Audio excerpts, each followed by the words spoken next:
L'injustice enfin réparée, la délivrance et les larmes. On l'a mérité, ils nous ont tout fait, mais on est qualifiés pour l'Algérie et pour le monde du sport, pas pour les salauds. Agressée en Égypte, l'Algérie vient de prendre une éclatante revanche. Elle est qualifiée pour la Coupe du Monde.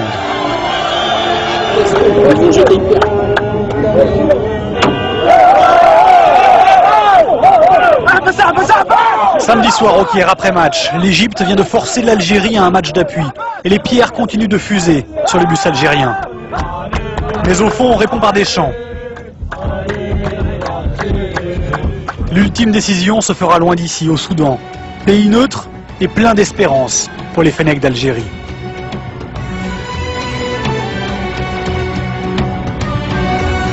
On a perdu le match, on s'est fait caillasser après le match. Qu'est-ce qui serait passé si on avait remporté? Maintenant on a réussi à sortir de ce pays presque sain et sauf. Et quand on a posé un pied ici, au Soudan, et qu'on a vu tous les Soudanais, plein de Soudanais nous attendre, avec pas mal d'Algériens aussi, on s'est senti comme si on était que la prise d'otage était finie en fait.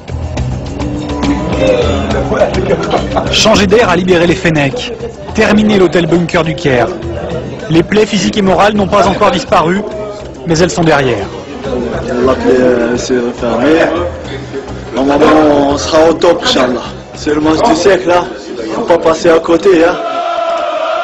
Eux non plus ne veulent pas rater ça. À la même heure, ils sont encore des milliers à Alger devant le siège d'Air Algérie. Le président Bouteflika emmène gratuitement 12 000 supporters par vol spécial.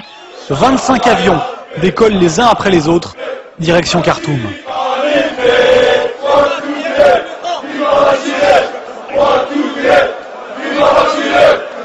D'Alger, de Paris aussi, la colonie algérienne arrive des quatre coins du globe, avec ou sans billet pour assister au match. Des milliers de kilomètres, j'espère qu'on aura au moins des billets pour assister au match. On vient de Lille, on vient de la France, on vient d'Algérie, on veut des billets pour regarder le match partout.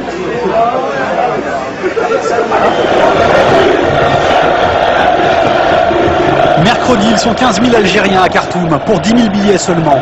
Tout le monde n'a pu rentrer. À 3 h du match, le stade est bondé, l'ambiance monte.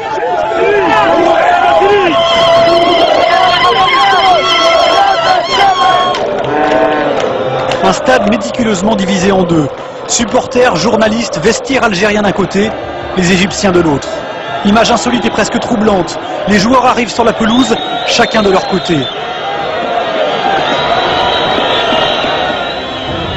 Ultime réponse aux provocations, les Algériens tournent le dos à leur adversaire pour chanter leur hymne. Le ton est donné. Il leur faudra ensuite 40 minutes pour trouver la faille et le reste de la soirée pour savourer ce but qui les propulse au paradis.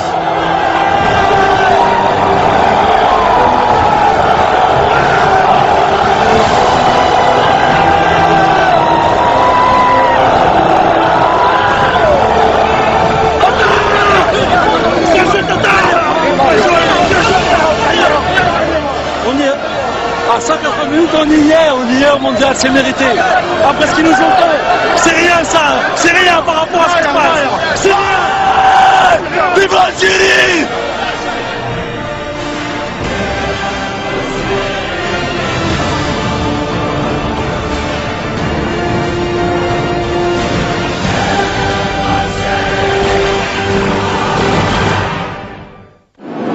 Entraînez fort, le réconfort. Hier matin dans l'avion, derniers instants de répit avant le retour triomphal en Algérie. Ça sent la maison.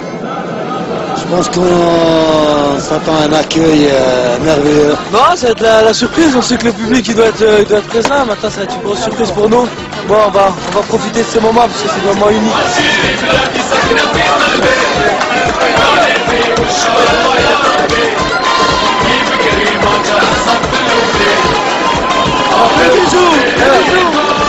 Elle est au pays, mon pote, elle est au pays.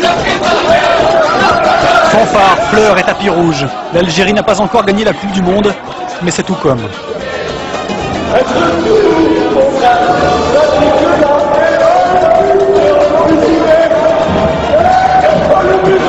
ouais, regarde ça. Et maintenant ça commence.